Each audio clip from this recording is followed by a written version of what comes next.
Welcome back, everybody. Welcome back to the Canyon. Welcome back to another It Came From the Workbench installment. Because, much like Flex Pavilion, I can't stop. I can't stop. What are you going to do? What are you going to do? This is 16, volume 16. I almost said it was volume 15. But it's not. It's volume 16. What episode is it? Now that will be in the thumbnail. Four? 3, 4, 5. It's 3 or 4 or 5. I don't remember. I genuinely don't remember. I should have researched this. We're going to start simply. Let us start simply. You'll notice, if you have a recollection, let's center up. If you have a recollection of where we were before, this is pretty much exactly with the really flopped over push rods. This is pretty much what we had last time.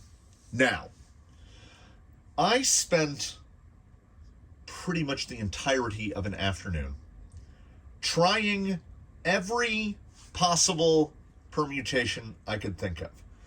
People said, flip the bell cranks over. That does not work.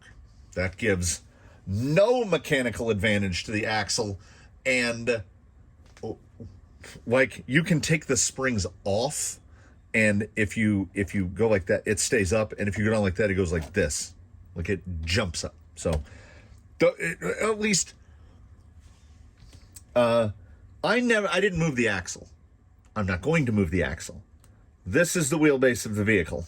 The vehicle has been fitted with Amazon high clearance links, and it was fitted with Amazon high clearance links because I wanted to change out the plastic pillow balls, hollow balls, pivot balls, because they are not like the Delrin ones that we get from Element. They absolutely crush. So when you would tighten a screw down like this, that is not anything that was not double shear, so like any shock mount, panhard mount, it would just crush the ball. Even tightening them by hand, and you know I'm not a hand tightener, so they would crush, and then when they crush, you can't get them off the fastener. So you have to grab the ball with old Negosaurus, dial it out, and then it's basically done. So I had already killed 4 or 5 of them. So I said, oh, I'll buy a couple sets of hollow balls. And the cheap, like, racing ones that I usually like from A-Main were out of stock. So I went on Amazon, and it would have been it would have been $22 to buy 2 bags of hollow balls. And it was $16 to put high clearance links on it. And so long as you run a tap into the ends, they mount great. I mounted them this way. I mean, look how perfect the little, the rear, old flopster, working great. So, bell crank upside down does not work. I moved this, I just rotated it, and I flipped the shock to go forward. These shocks were too long. I used a set of, I believe they are Blue Sky High's original 70 millimeter shocks. That also does not work. It would sit more level. It would sit right about like that. It was still pretty floppy because it couldn't quite get the bell crank angle right. And the lowest it would go is right about there. It couldn't do that. We couldn't, and this is the link bottoming out on the bracket itself. This could go a little bit lower before the push rod actually bottoms out. So then I tried getting this stood up as much as possible, which was the 70 millimeter shock at the extended hole. And I then mounted the push rod mount. I mounted to the link mount down here. So it stood it up quite a lot, to where you actually had rebound. Now, what it did do was, again, limit the droop. It would not go down as far. So it would only go down to about there, and what would happen is that when climbing vertically, I basically tested it at the stair step just over and over again with every different thing that I tried. Every single thing, aside from limiting the travel, every single change made it categorically worse. It was significantly worse. It lost a significant amount of rear compliance, like a lot.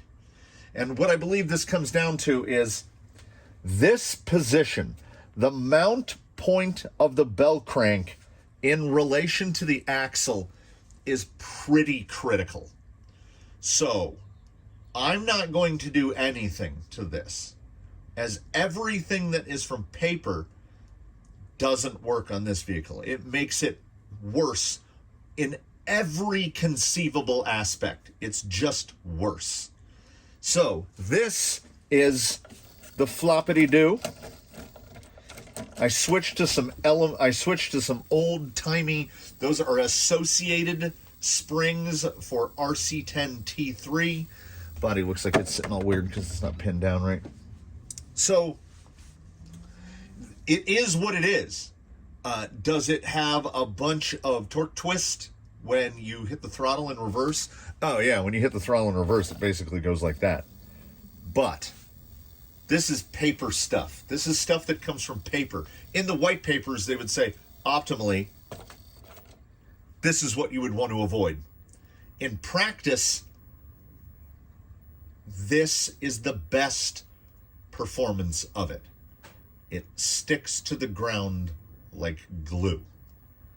Any change I made to the rear in terms of springing, shock position, shock configuration, orientation of the push rod, orientation of the bell crank, mounting and orientation of the frame bracket itself, they all made it worse. Now, you could get to where paper says that you want to go by basically extending the chassis out significantly. I would say probably about an inch, moving everything all the way back. You would also have to drill more holes in the chassis because you would have to move this. You'd have to flip the bracket and move it back as far as possible, so you would need a second hole or fabricate a new one of these. But this will put the bracketry directly above the upper link mount at the axle end, so it is going to limit vertical up travel no matter what. As it is now, vertical up travel is limited only by the fact that the push rod is collapsed all the way. Now, is this an optimized cantilever setup? No. This is a fly by the seat of your pants, make it work bell crank setup. Now, I do want to incorporate these into a future build, and that future build will be done the way I do things. So it will have damping, I will have control over springing, I won't have limitations on the up travel, because all of the mount points, so instead of vertical shock towers that come up, it will basically have shock towers that go down to give me bell crank mounting positions. And for weighting, I will attempt, and because I'm making the rails myself, I will attempt to have the shocks face forward. So the bell cranks will come up off the back of the axle effectively. So this has been a tremendous learning experience, and I feel like I'm getting a better hang of it. And I still contend that this, which as I've been told is incorrect, but if it's incorrect and it works, it's not incorrect. Also, there is no other way to mount this kit. Mounted as the kit came out of the package with the 70mm shock attaching to this point, it would be identical to this.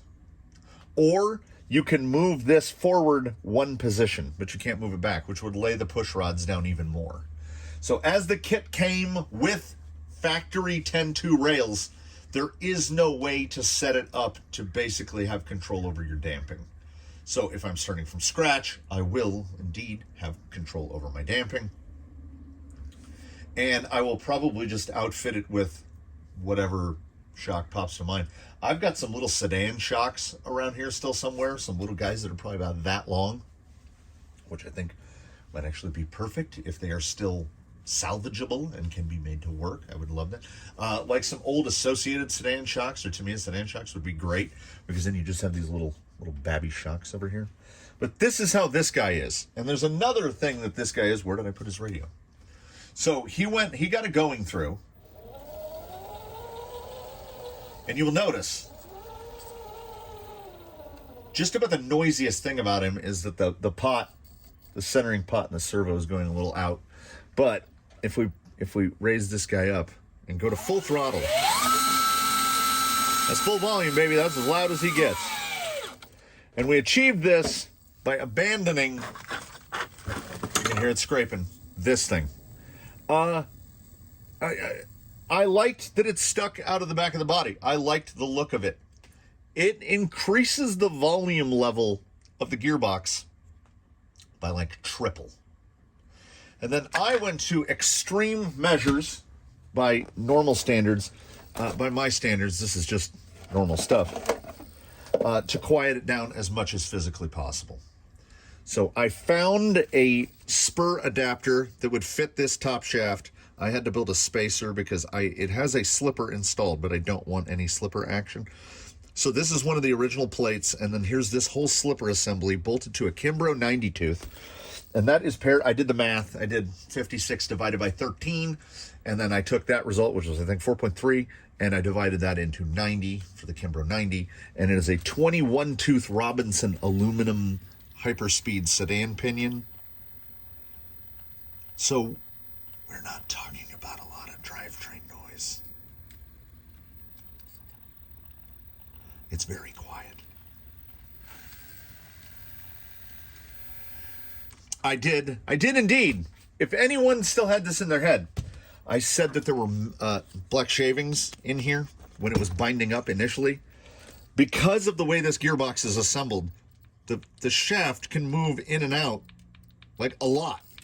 So it was sliding back and rubbing on the stock pinion has that shoulder.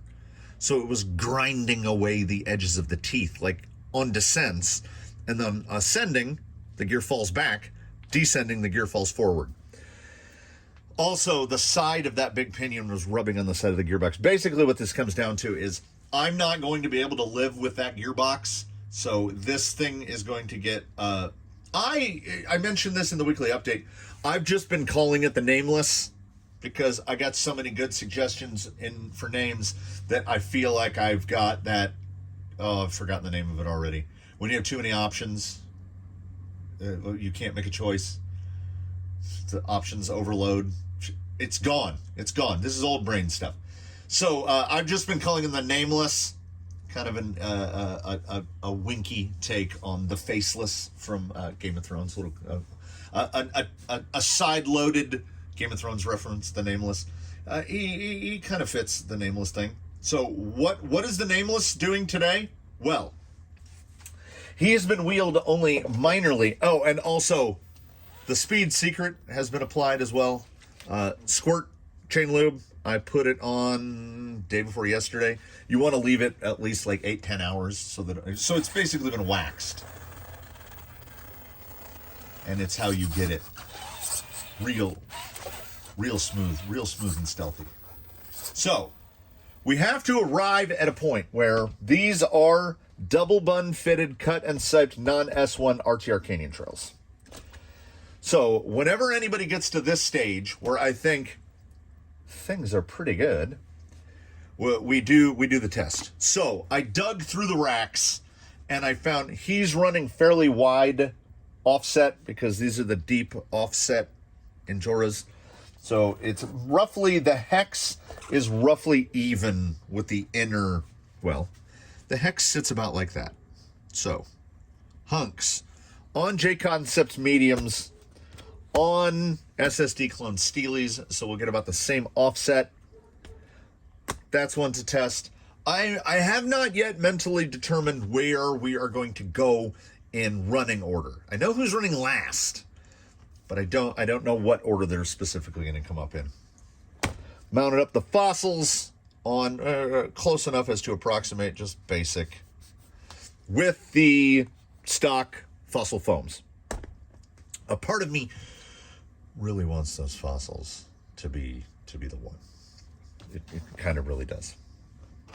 As was mentioned in the comments, these were still, as of yet, homeless, fake. These are fake ruptures. These are not real ruptures. These are fake ruptures. And why don't we just round it out with something stupid? And as RoboKitty recently got some send cut aluminum discs for their, like these, I ran out of deep offset adapters, so I just built the wheels backwards. So how about some bully comps with some crazy inside out 2.2 carbon fibers? Why not? Because these were actually inspirational, as nothing about the nameless build has gone the way I expected. Like, he's been a bubbling kettle of surprises. So I think as the double bun trails do really well, and I would be fine with those staying, you don't know until you know. So we haven't found anything that the hunks work amazingly on, and this guy is pretty light, and he's got wacky suspension. So we've got got a full battery in the pit gun. I will throw a couple extra wheel nuts in the bag. We got a full battery here. We got a full battery here. It's actually, concerningly, sometimes that jumps up to 8.5 volts. We will get this guy out there, and we will, I don't know, so pretty nice out. We'll pick some obstacles where I think we can do some tire testy type of stuff. I make no apologies for his floppy rear end, because against all odds and against all determinations, it works. It just works. Like, I want to emphasize this. It was done over the period of about 5-ish hours, not just constant. Like, I would bounce around, I would do this, I'd do some weeding, I would come back, I would flop some shocks around, I would try another setup. Every single thing got worse. Like, as soon as I would start to try to ascend a face, I could tell, nope, that's not it. So I would spend 20 minutes tinkering together a setup, a minute to drive out there, less than a minute of wheeling it around, and then most of the time I would just carry the thing back. I did do the most important thing in the meantime, which was I rounded off both sides of this. That's my carry handle when I'm carrying them. It's a perfect little handle, because I made the stinger so sharp, it's kind of a finger pincher. Like, no matter what, it's not comfortable till I get a knuckle in there. So I made a stinger too sharp. But other than that, this guy got so good so fast, I'm still genuinely surprised by it. So what I'm going to do is try to cram all of these into one bag. Let's go. Yeah, let's do it. There it is. Chosen by fates. Let's go fake ruptures, fossils, hunks, and then we'll round it out with these, just because I think the image will be hilarious, and I think they're going to rub horrifically on the body. So let's do that. I'd be okay with these, actually. I don't know. I'd be okay with any of them, really. I'm kind of hoping that's not the speed secret. Let's go do this, and we'll try to limit how many minutes we give to each tire. Let's not swell this out to all day long. But God, I do love tire testing. So come along with me, everybody. Let's go testing some tires. Gentle breeze, 80 degrees. This is a beautiful afternoon here in the canyon, early in the afternoon. Double bun canyon trails. Got that low speed, a little bit of lug noise. These are RTRs, and now that I know of the existence of the S1s, it makes me wish for more. But the goal here in sticking with our gentleman, the NT-RTR, I would truly and strongly prefer to not buy tires for him. Now, if I have to, that would be fine, but we've got quite a lot of tires here. And truth be told, the canyon trails are pretty good enough. So we'll get the pull here up over. Yeah, see, that's good. Then we'll take that straight line here, and then we'll try to wrap over, turn in right there at the kidney. We get a nice little turn in. What I'm not opposed to is rear underdrive. Just a couple percent underdrive. I don't know if I want to do both front and rear underdrive overdrive gears, but I would like to just get the underdrive in the rear. Like that right there.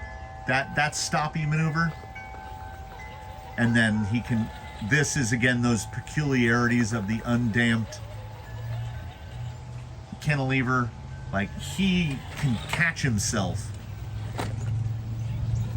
The descending was what got truly, truly terrible when putting any more springing or damp rate in the rear. It's almost as if this is how he wants to work.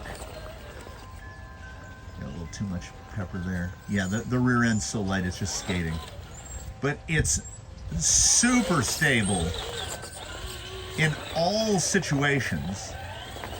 Climbing at medium speed, low speed, as long as you're not hanging the diffs. Sir, we've checked over your papers and you are free to go. So it's so rare to roll this thing over, and I say again that this is what he do. Almost at a frame, but this is what he do. Right there, ordinarily what you do is cut steer angle so that you don't load up that passenger rear and flip him. But see, he doesn't care. He will put the front end back down. There is no negative impact to side hilling. He was on one wheel there for about a second. Stability is absolutely absurd. So, like, these tires are gonna have to, they're gonna have to show me a lot. I'm not gonna move this camera. I'm very comfortable. I'm on the bucket chair. I'm in the bucket chair. There's a little corner. There's a little corner of the workbench driver stand here. I can lean back in it. It's like I'm in a recliner right now. This cats and kittens, this is living. So let's pull those canyon trails off. What did I say was first? Fake ruptures? Fake ruptures. Let's do this. The fake rupture, a couple advantages combined with disadvantages. Looks like the offset is exactly the same. Might be the tiniest bit wider on the wide SSDs, but his wheel set was built for him. So those wheels are really heavy. We'll see with the loss of unsprung weight. We'll see how that does. A little hesitation getting on. A little lift there in the front. He's got a tire way up. Yeah, okay. I can feel the loss of unsprung weight. So they're doing pretty good, but suffering a little bit due to the loss of unsprung weight. We've really moved that ratio around. He probably lost like 12 ounces, I would say. Those wheels were built to be really heavy. Now, what he should have done is picked up a bit of ground clearance. Just gonna get over here. But as I've said, the fake rupture just doesn't quite have that traction profile of the real one. It's really close, and on a wheel setup that's fairly light, this is not bad. And they don't rub. A decent turn in. Not great. I think the canyon trails look better. I think the 5-inch tire is a little tall in profile for him. Descends well. These are, of course, the foams of questionable origin that came with the fake ruptures. There are just some moments where you'll be able to see them. where when I'm going at an obstacle, you will witness that loss of traction at all, right there, loss of traction at all four corners, like simultaneously. And that's really probably due to the foam. Now I can assemble a double bun that will fit these. I have the next step up in hair bun.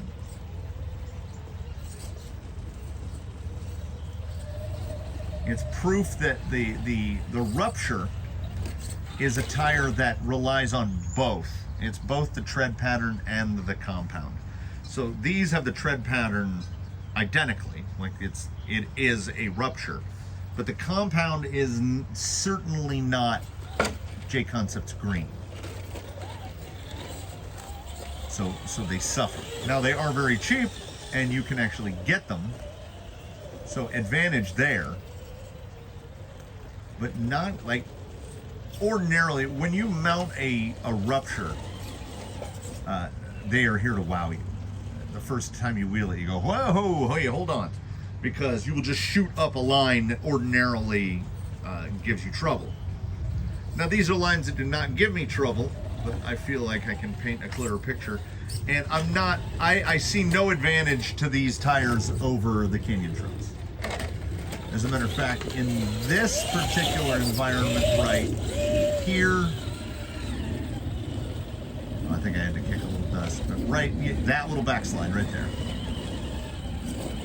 You got to give these a little more wheel speed to get them to react, and you can indeed get out of shape. So, unsurprisingly, I don't think they're the thing. Fossils.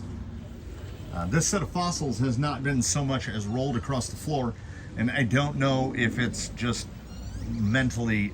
He looks crazy wide.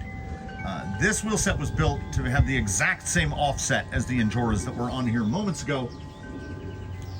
So maybe it's the sidewall, like they don't bulge over like the Canyon Trails, but he looks crazy wide. Yeah, there's a wow. Ooh. This was kind of my hope. Like, okay, let's go straight to the pull over here. Oh, mama. Yeah, okay. All right. The remainder of this he almost turned it in. The remainder of this may indeed be a formality. When I bought the fossils, I had no home for them predetermined in my mind. Yeah, these are raw good, these are. And I wanted them to be these because he is like the nameless, which is still not his name. It might be his name and it might not be his name, but he gives off the real Daphne vibes, and that's not a bad place to be. Put the pumpkin on, swing around this way. Yeah, these tires just respond. So these are better than the Canyon Trail. What are you doing, lonely ant? Just all by yourself? Are you lost, buddy? So these are doing better than the Canyon Trails were. Like this, it's not a monumental. We're not like, oh my goodness, but yeah. And they are fresh. The Canyon Trails have a bit of wet. Oh, I wasn't looking over there. I was looking over there. These things happen. So it is better enough that I would have absolutely no problems just unmounting these off of these wheels, mounting them onto the Enjoras, which frees up a set of double buns, which helps. This is just the regular single stage, that new Durtrex medium, the white mediums. So I'm fine with this. The hunks are gonna have to do something amazing, and let's be honest about it. Those bully comps are just here for comic relief, just because I kind of want to see it. Look at that. That tire almost managed to hold. Let's stay in it. Stay in it. And let's mention how in terms of high fructose corn syrup, how deliciously quiet is this vehicle? That's a thing. Single stage foam in there.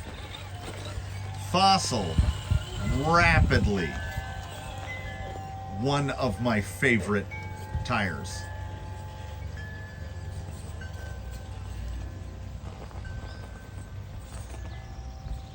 When you can hear nothing but tire lug noise, you know you've done something right. So before I drive this guy on these for half an hour and kill the battery, this is not the first video that's been filmed on this battery. You know how we do. Let's get the hunks on here. Like, there's so little, like, watch that rear tire. There's so little visible deflection, and they just grab. So when these break in, my goodness, these will be tasty.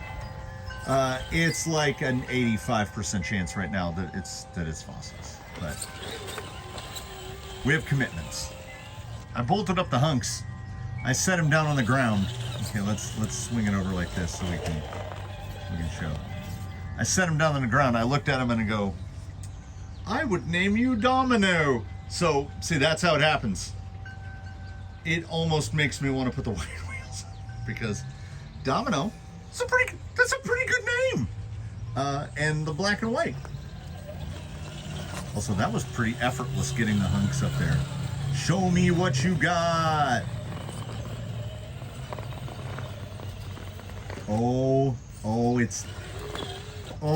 It's hunking me again. Okay. We've got the drive. What we've got is we've also got hunked. I have said about the fossils in the review, I remember this whenever I coin a phrase, the side lug on the fossil is not super pronounced. But the side lug gives me, I call it side chomp instead of side bite because it has a ton of side bite. So right here, when we get up here and we're trying to press across that face,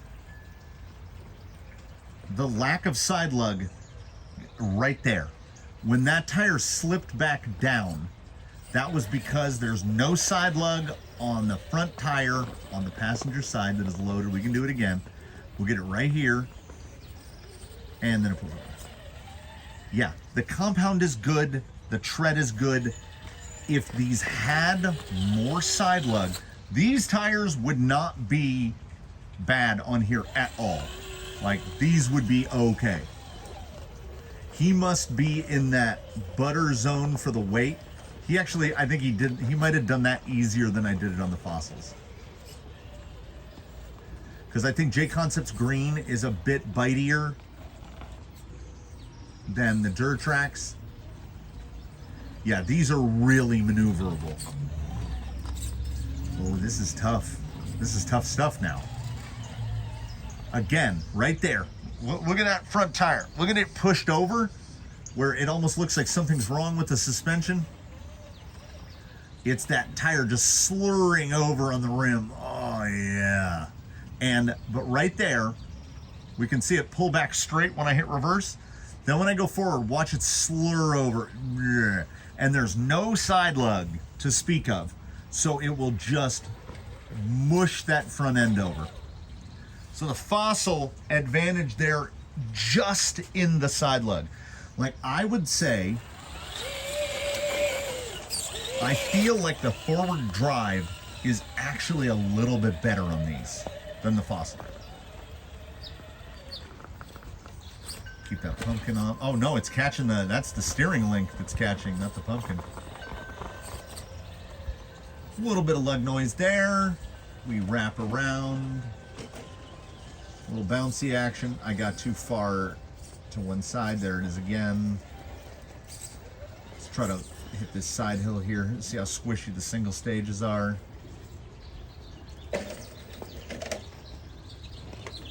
Yeah, right there. That low side front, passenger front, watch it, it's gonna slide. Oh, it holds it, nice. So it would have to be refoamed, for sure. That medium, and I'm going to put it down to thinner sidewall carcass. Not enough side lug, but I prefer the thinness of the carcass because I think this would respond really well to a double bun, firm up that lower sidewall. But the double bun relies on the shoulder of the tire, and I don't think that the lug is pronounced enough because I'm using a lot of tire shoulder right there. So on the one hand, I'm watching these hunks mush over, like we saw little to no deflection on the Fossil. These I can see and feel the deflection, both on turning and just on weight loading. These feel really good. It's just that there's something that has nothing to do with the vehicle. There's a hole in the traction profile that's brought about because of that lack of side lug. And when I say lack of side lug, it's just that it is a lack of side lug. It does not come down far enough onto the sidewall of the tire. These could be so good. They're right there. And again, this is something that we have to temper a little bit, because if I had run if these were ran in the number 2 spot and then the Fossils ran, I would feel glowing about the hunks right now. Like that forward drive right there is better than the Fossil. But then we'll get up here like this and I turn back and the Fossil already would have cut back. But the side lug, the front, driver front can't grab on the inside and the passenger front can't grab on the outside. So it's getting pushed by the rear end. And now we're basically aiming towards the fence. So that's just the nature of the hunk as a tire. And then look at that roll. But forward driving performance-wise, that is so good. We are gonna someday, we're gonna find the rig that shines on those hunks. And we got really close right here. Is it 4-wheel steer? Do they need 4-wheel steer? I don't know. We've got the comic relief set. Let's do it. All right, because these are assembled inside out, he's really wide. Like he's probably a foot wide. Fake bully comps have a semi-directional tread. They have little square pins, and then there's 2 what would almost be blocks in the front. Hopefully you can see them. I have mounted these with the blocks facing forward. And these combos are also remarkably light. The carbon fiber wheel and then the tire itself.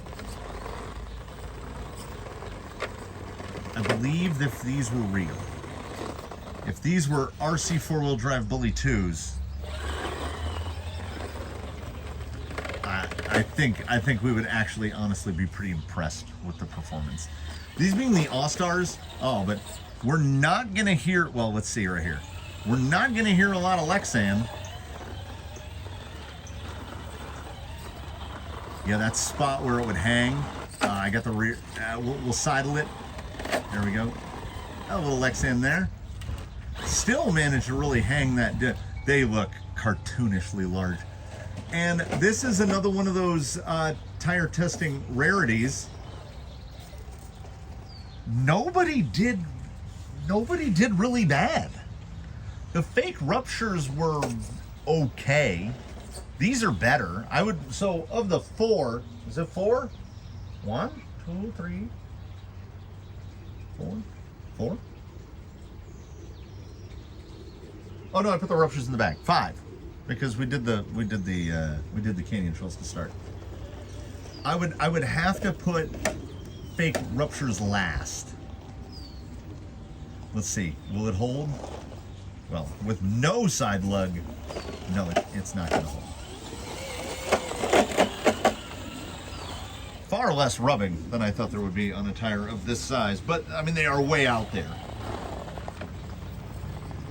Can we get any low speed? Or is it just gonna push all the way across? Let's try. I need to get that front tire to bite down. I think this is genuinely, I think this might be less about hometown and cheapness / fakeness and more about the fact that the wheel is just, those complete wheels, each wheel weighs less than just the beadlock ring that are on his normal Endura Ds.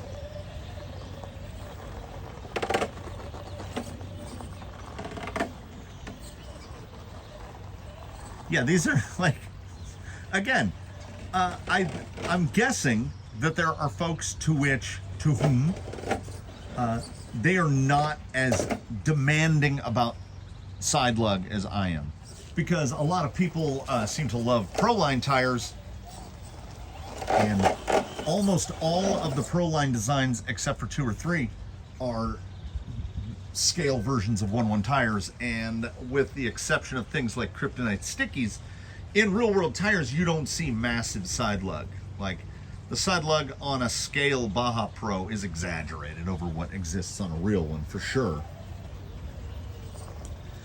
I've gotten very accustomed to it. Yeah, these are so much better than they should be, particularly for how cheap they are. And again, they are another tire that we're gonna find something. That lack of side lug, that turn at the top is basically a side leg test.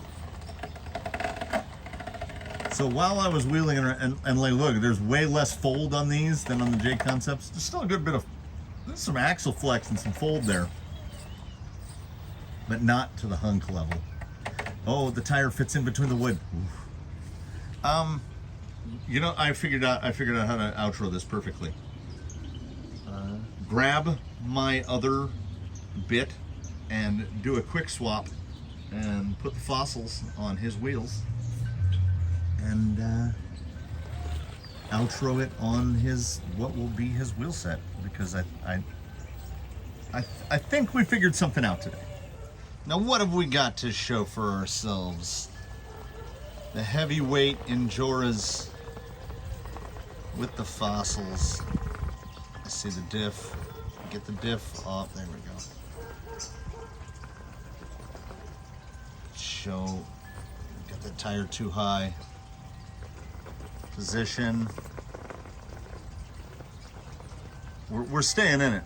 We either make it or we fall out of frame. It's fall out of frame. Again. Right there, cut back. Oh. Did we ruin the magic? How were they better on the lighter weight wheels? No, there we go. Okay, that was straight over the bean as well. I need to see the pull here.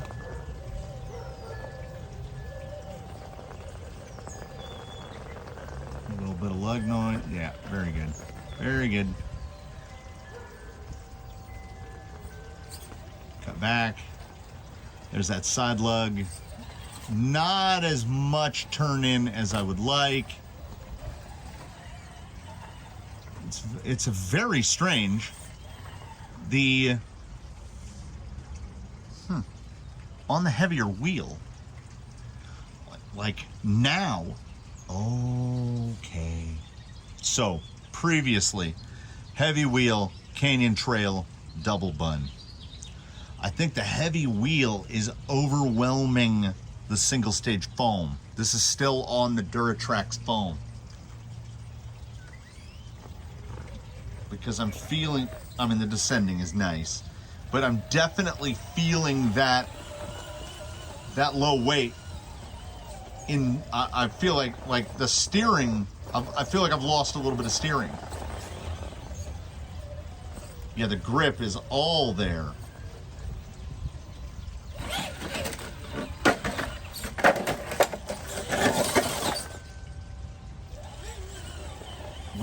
we're not done. We're not done. I just did the whole mount, unmount. It was very nice. It was very zen. We've got running water. We've got the wind gently tinkling of the chime there. It was really nice. It was a good time. But yeah, he's definitely going to have to try the double bun, which I think is a perfect thing to save for later, because we have not yet. The fossils that are on Daphne went straight from single stage open cell right to squid inserts. So we haven't done double bun in a fossil yet. So that might be a quicken for this guy. I don't know if it'll be enough for a full episode, but we're definitely going to double bun. The next time these come out, it will be double bun in the fossils, because I want to see how they do. Oh, I didn't want to get up. So there it is. There you have it. It is process of elimination through testing. We just try, because I am by nature an empiricist. When I'm designing something or assembling something, I try to go off of what I at least confuse with knowledge, like I assume to be knowledge, but what works on the rocks is not necessarily what you think is going to work on the bench. And that is certainly the case with the rear suspension. We just learned now that the fossil, if the rim weight is too heavy for the foam, I have never, this is a consideration I had never made. Can you make a rim too heavy for a foam? I always thought you could get a foam too hard or too soft for a tire. I never took the rim into account. So this rim, the wheel assembly is too heavy for the single stage foam.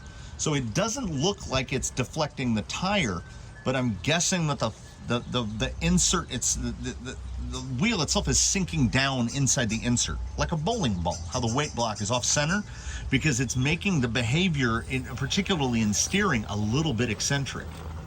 Like right there, just that little side pop to one side.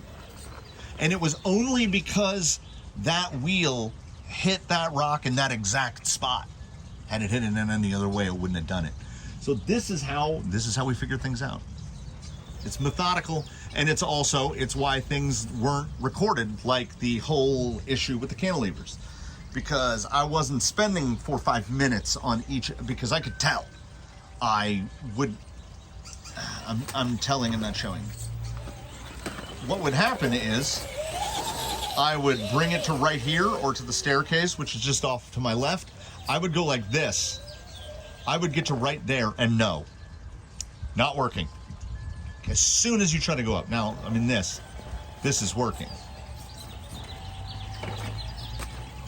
This is nothing but working.